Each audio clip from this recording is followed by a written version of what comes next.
नैमिषारण्य में एक मिश्रित नाम की भूमि है।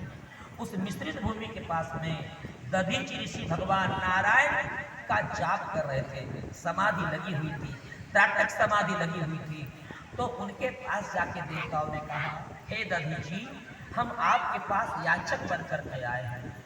तीनों देवता गए, ब्रह्मा विष्णु और महेश तीनों देवता सामने खड़े हैं और सभी देव भी खड़े हैं।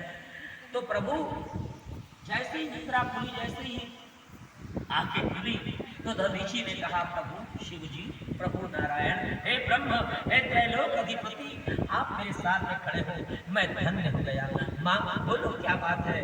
बोले इस बार हम आपको मांगने नहीं कहेंगे, हम मांगने आए हैं। गंगा जरा उल्टी बह गई है। बोले क्या मांगने आए हो? तो ब्रह्मा जी ने कहा कि सृष्टि को मैंने बड़े प्रेम से बनाया था, किंतु सृष्टि को नष्ट कर रहा है कौन? वृत्तासुर नाम का राक्षस।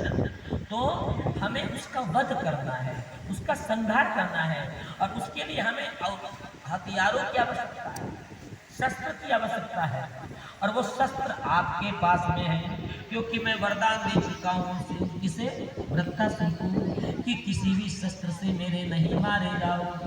बोले कौन सा शस्त्र है? बोले हे दधीचि, आपका शरीर तप के कारण वज्र बन गया है, हमें आपके शरीर की हड्डियां चाहिए। हर हर महादेव। अब हड्डी कब मिलेगी जी? जब प्राण जाएंगे तब ही मिलेगी। दधीचि ने कहा कि यदि ये शरीर संसार के हित के लिए काम में आ रहा है तो मैं सहर्ष देने को तैयार हूं। दधीचि ने ताटक समाधि लगा दी, कामधेनु गौ माता चले आई, शरीर पर नमक का लेप किया गया, और कामधेनु गाय और देवताओं के माध्यम से साथियों इतना चटवाया गया नमक, इतना चटवाया गया नमक कि शरीर से रक्त धारा बहने लगी। शरीर का पूरा रक्त पी गई कामधेनु गौ माता, और केवल हड्डियों का ढांचा बचा। उसी समय भगवान नारायण सामने खड़े हुए, और नारायण ने कहा, हे दधीचि, मेरे अंदर समा जाओ, तुम्हारा ही नाम विष्णु होगा। हर हर महादेव।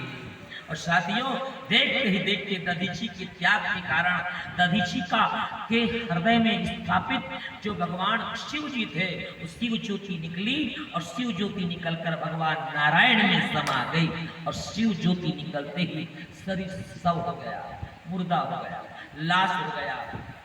अब साथियों उनकी हड्डियों के द्वारा ही पिनाक और सारंग बनाए गए। पिनाक बाबा भोलेनाथ जी के लिए, और सारंग भगवान नारायण के लिए देवशिल्पी विश्वकर्मा ने बनाए, और उनके हड्डियों से जो वज्र बना वो इंद्र को प्रदान कर दिया गया। और उसी वज्र के द्वारा साथियों, उसी वज्र के द्वारा देवताओं के संग्राम में उस वज्र की मारने से वृत्तासुर को मारा गया। अब अचानक उसी समय ऋषि की पत्नी का